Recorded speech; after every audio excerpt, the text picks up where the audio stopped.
అందరికీ నమస్కారం, శుభోదయం. Welcome to money master. ఇవాళ 29th ఆగస్ట్ ఫ్రైడే. ఇంటర్నేషనల్ మార్కెట్స్లో పర్ఫార్మెన్స్ ఏ విధంగా ఉంది, మనకు మార్కెట్స్ మీద ఎలాంటి ఇంపాక్ట్ ఉండే అవకాశం చూద్దాం. ఏషియన్ మార్కెట్స్లో కొద్దిగా ట్రెండ్ బలహీనంగా ఉంది. నికాయ్ ఒక 0.25% మీద నష్టాలతో ట్రేడ్ అవుతుండగా హాంకాంగ్, షాంఘై రెండు పాజిటివ్గా ట్రేడ్ అవుతున్నాయి. హాంకాంగ్ అండ్ షాంఘై రెండు దాదాపు 0.5% వరకు లాభాలతో ట్రేడ్ కావడం మనం చూస్తున్నాం. నిన్న ముగిసిన అమెరికన్ మార్కెట్స్లో కూడా కొద్దిగా పాజిటివిటీ అయితే ఉంది. నాస్డాక్ 0.5% మేర, S&P 500 0.32%, అలాగే డౌ జోన్స్ 0.16% మేర లాభాలతో ముగిసింది.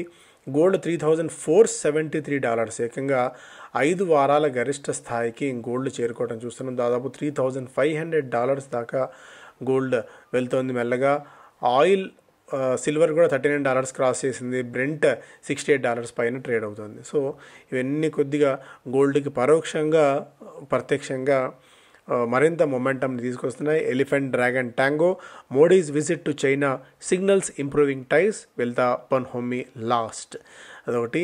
India 3-way balancing act, tariffs, oils and uneasy handshakes. ఎవరి మనసులో ఏదన్నా ఇప్పుడున్న పరిస్థితుల్లో ఒకరికొకరు భుజం కలిపి నడవకపోతే ఈ ఎకానమీస్, ఎస్పెషల్లీ రష్యా కానీ చైనా కానీ మనం కానీ భారత్ ఇలాంటి ఏషియన్ ఎకానమీస్లో కొద్దిగా స్ట్రెంగ్తన్ అవ్వకపోతే మాత్రం యుఎస్ ఇవాళ ఈరోజు ఒక తారీఫ్ పెట్టింది, రేపు ఇంకొక తారీఫ్ కానీ ఇంకొకటి ఏదైనా పూర్తిగా వాళ్ళకి చెప్పే డెసిషన్స్ మీద, వాళ్ళు చేసే ప్రకటనల మీద, వాళ్ళు తీసుకున్న నిర్ణయాలను మనం ఖచ్చితంగా తలొగ్గి తీరాల్సిందే అన్నట్టు ఏదైనా చెప్తే మరింత ఇబ్బంది పడే ప్రమాదం ఉంటుంది. సో బ్రిక్స్ని మరింత స్ట్రెంగ్తన్ చేసుకోవాల్సిన ఆవశ్యకత అయితే ఉంది. నరేంద్ర మోడీ గారు ఇప్పుడు చైనా, జపాన్కి జపాన్కి వెళ్ళడం, అక్కడ ఎందుకంటే ఆయన టూర్ స్టార్ట్ చేశారు. జపాన్, చైనా, రష్యా ముగ్గురితో ఈ 3 దేశాల అధిపతులతో ఆయన భేటీ అయ్యి ఎంతో కొంత అట్లీస్ట్ ఒక సయోధ్య లాంటిది కనుక కుదుర్చుకొని వచ్చినట్టయితే మనం మరింత పటిష్ట స్థాయి దగ్గర ఉండే అవకాశం ఉంది. అట్లీస్ట్ ఆ క్యాటాస్ట్రఫీ యుఎస్ నుంచి ఏదైతే నెగిటివ్ ఉందో దాన్ని కొద్దిగా అడ్డుకునే అవకాశం అయితే మన దగ్గర ఉంటుంది.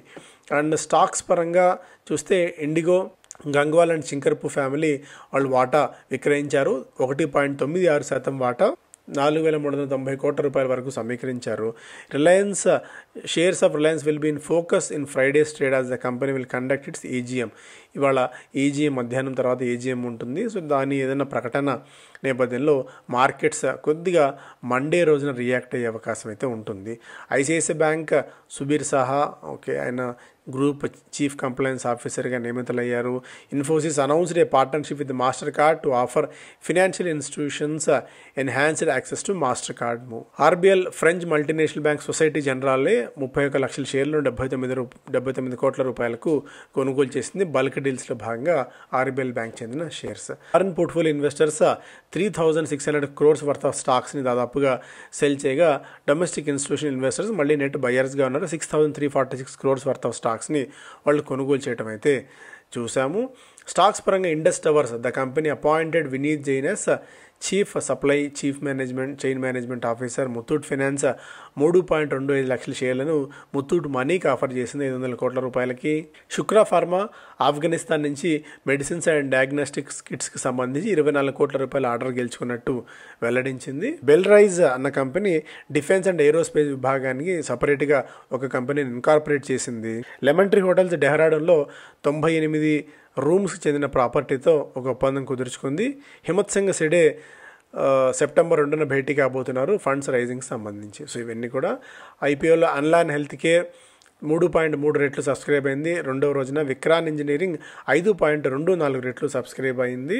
అండ్ అన్లాన్ హెల్త్ కేర్ లో రీటైల్ పోర్షన్ దాదాపు 22 రెట్లు సబ్స్క్రైబ్ అయింది.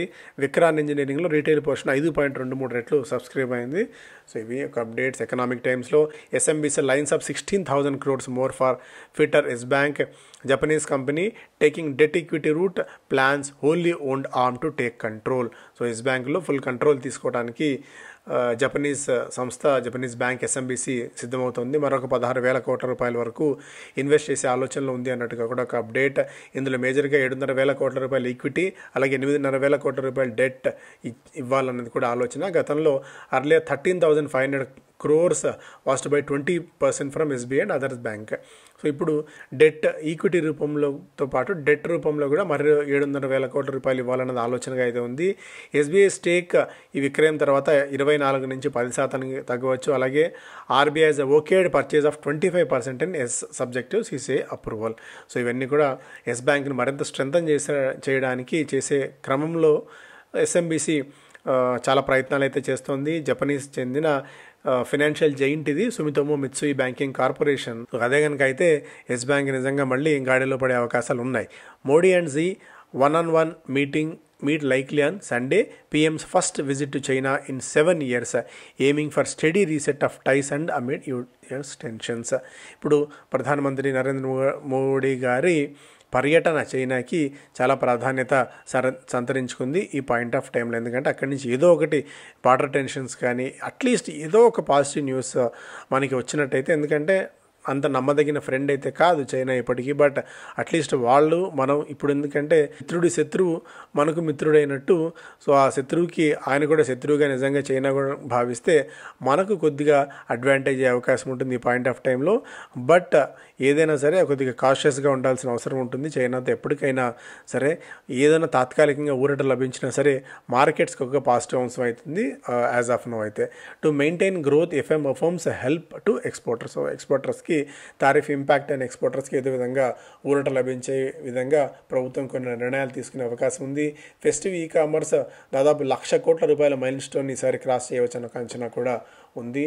ఐఐపి 4 నెలల గరిష్ట స్థాయికి జూలై నెలలో హిట్ చేసింది, ఒక పాజిటివ్ అంశం అవుతుంది. అలాగే గ్రో ఐపీఓకి వచ్చేందుకు సెబీ నుంచి అనుమతి లభించింది. With few US components Uno Minda keeps rising. So results తర్వాత చాలా స్ట్రాంగ్ గెయిన్స్ని యూనోమిండాలో చూస్తున్నాము. దాదాపు 18% మేర ఆగస్టు 6వ తారీఖు రిజల్ట్స్ తర్వాత స్టాక్ పెరగడం అయితే చూసాం. Investors interest in the counter can be attributed to the fact that companies revenue exposure to overseas markets కేవలం 10% మాత్రమే ఉంది. అలాగే US doesn't figure in it's top 5 exports. So వీళ్ళు ఎక్స్పోర్ట్ చేసే దానిలో యుఎస్ టాప్ 5లో కూడా లేదు కాబట్టి యుఎస్ నుంచి ఏదైనా టారిఫ్స్ ఎఫెక్ట్ కూడా పెద్దగా కంపెనీ మీద ఉండదు అన్న అంచనా వచ్చిన తర్వాత స్టాక్లో కొద్దిగా జంప్ అయితే చూసాము. సో స్టాక్కి the broking firm expects revenue, EBITDA, net profit growth 14 to 18%. రాబోయే 3 ఏళ్ల కాలంలో 14 నుంచి 18% మేర ప్రాఫిట్స్ని నమోదు చేసే అవకాశం ఈ కంపెనీకి ఉంది అన్నట్టుగా కూడా విత్ బ్రోకింగ్ కంపెనీస్ అంచనా అయితే కడుతున్నాయి. గత కొద్ది కాలం నుంచి స్టాక్లో జంప్ మనం చూస్తున్నాం. Top performing AMCs may face evaluation check. So Nifty ఫిన్తో పోల్చిన ఆర్ఎల్స్ ఇతర ఇండెక్స్లతో పోల్చి చూస్తున్న ఏఎంసీ రిలేటెడ్ స్టాక్స్లో చాలా స్ట్రాంగ్ గెయిన్స్ అయితే గత కొద్ది కాలం నుంచి ఉంది. జూలై నెలలో దాదాపు ఇండస్ట్రీ ఈఎం 76-77 లక్షల కోట్ల రూపాయలుగా ఉంది. నిపాన్ ఏఎంసీ 6 monthsలో 56%, HDFC AMC 50%, UT AMC 39%, Aditya Birla కూడా దాదాపు 37% దాకా పెరిగింది. ఇయర్ టు డేట్లో హెచ్డిఎఫ్సి ఏఎంసీ 32%, 33% మేర రిటర్న్స్ ఇచ్చినప్పటికీ కూడా వాల్యుయేషన్స్ పాయింట్ ఆఫ్ వ్యూలో ఇప్పుడున్న మార్కెట్ కండిషన్స్ దృష్టిలో పెట్టుకుని వాల్యుయేషన్స్ కొద్దిగా జస్టిఫై చేసే అవకాశం తక్కువ ఉన్న తరుణంలో కొద్దిగా ఇవి వాల్యుయేషన్ చెక్ తీసుకునే అవకాశం ఉంటుంది. ఈ పాయింట్ ఆఫ్ టైంలో కొద్దిగా ప్రాఫిట్ బుకింగ్ వచ్చినా ఇందులో ఆశ్చర్యపోవాల్సిన అవసరం లేదు. ఇప్పుడున్న మార్కెట్ కండిషన్స్లో మేబీ ఏదైనా మంచి ఆపర్చునిటీస్ వస్తే, మంచి కరెక్షన్స్ వస్తే హెచ్డిఎఫ్సి ఏఎంసీ లాంటివి మనం లాంగ్ టర్మ్ కోసం పిక్ చేసుకునే ఛాన్సెస్ అయితే ఉంటాయి. రేట్ చేంజ్, స్మాల్ కార్స్ మీద ఏదైనా జిఎస్టీ రిఫార్మ్స్లో రేట్ కట్స్ జరిగితే స్మాల్ కార్స్ ఫస్ట్ పాజిటివ్ తీసుకుంటాయి. ఈ సెగ్మెంట్కి మంచిగా గుడ్ న్యూస్ అవుతుందని చెప్పి మారుతి చైర్మన్ గారు చెప్తున్నారు. ఒకవేళ అదే కనుక జరిగినట్టయితే మారుతికి హుందాయికి కొద్దిగా పాజిటివ్ అవ్వచ్చు. గ్రూప్ కంపెనీస్ 24,000 కోట్ల రూపాయలు దాదాపు ఎబిటా జూన్ క్వార్టర్లో నమోదు చేయడం ఓవరాల్గా గ్రూప్ స్ట్రెంత్ని అద్దం పడుతోంది. హెల్త్ ఇష్యూ, కంపెనీస్కి 5% జీఎస్టీ అండ్ వాటర్ ప్యూరిఫైర్స్ మీద జీఎస్టీని 12 నుంచి 5% తగ్గించాలనేది ఇండస్ట్రీ పట్టుబడుతోంది. బిజినెస్ స్టాండర్డ్ ఫస్ట్ పేజ్లో tariff fix key to trade deal with US, gen next reforms, big ticket projects, clashed compliances. Okay, so ఇవన్నీ ఫస్ట్ పేజ్లో అంశాలు. యునోమిండా ఆల్ టైమ్ హిట్ చేసింది. వర్ధమాన్ టెక్స్ 13% మేర పెరగడం చూస్తున్నాము. ఇండిగో దాదాపు 5.5% మేర పెరిగింది. బికాజ్ గంగ్వాల్ ఫ్యామిలీ అమ్మిన తరుణంలో కొద్దిగా స్టాక్లో ఇంపాక్ట్ అది చూసింది సప్లై ఇష్యూస్ కారణంగా. HDFC bank tops global EM funds portfolio, 71% of active EM funds hold India's biggest lender. HDFC బ్యాంకులో స్కోప్ ఇంకా ఉంది, ఎందుకంటే ఆ పోర్ట్ఫోలియోస్లో గ్లోబల్ ఈఎం పోర్ట్ఫోలియోస్లో హెచ్డిఎఫ్సి బ్యాంక్ ప్రధాన పాత్ర పోషిస్తోంది. డిస్కస్ చేసాం ఆల్రెడీ, ఇది ఆల్రెడీ కూడా మనం మాట్లాడుకున్నాం ఇంతకుముందే. Nomura slashes India's FY26 GDP forecast 5.8. Worst case సినారియోలో కూడా ఇక మరీ దరిద్రంగా పరిస్థితులు ఉన్నా కూడా జీడిపి 5.8% వృద్ధి రేటు నమోదు చేస్తుందంటే సో వరల్డ్లో one of the best performing ఎకానమీస్లో మనదే అని మనం చాలా స్ట్రాంగ్గా కాన్ఫిడెంట్గా చెప్పవచ్చు. బట్ ఈ యుఎస్ టారిఫ్స్ ఎఫెక్ట్ అనేది క్యాస్కేడింగ్ ఎఫెక్ట్ ఇమీడియట్గా ఇవాళ రేపు తెలియదు. దాని ఎఫెక్ట్ కొద్ది కాలానికి అట్లీస్ట్ 2-3 నెలల తర్వాత రియల్ పిక్చర్ అనేది బయటకు వస్తుంది. కాబట్టి మనం అప్పుడే సంబరపడాల్సిన అవసరం లేదు. బట్ కాన్ఫిడెంట్గా ఉందాం, ఆప్టిమిస్టిక్గా ఉందాం.